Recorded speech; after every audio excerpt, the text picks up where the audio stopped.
Samsæta er ein gerð frumeindar eða réttara sagt ein samsetning frumeindar. Mismunandi samsætur sama frumefnis hafa mismunandi frumeindamassa.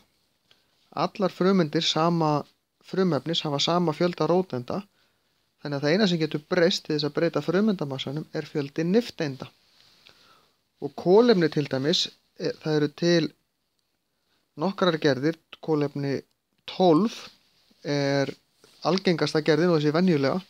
Svo er til kolefni 13 og kolefni 14 sem er notað í aldursgreiningar á efnum. Sem sagt í svona fornleifafræði og þess háttar. Í kolefni 12 þá eru 6 róteindir og 6 nifteindir. Í kolefni 14 eru 6 róteindir, annars væri þetta ekki kolefni, og 8 nifteindir. Það er mismunandi eftir frumefnum hve margar samsætur eru til af hverju frumefni fyrir sig.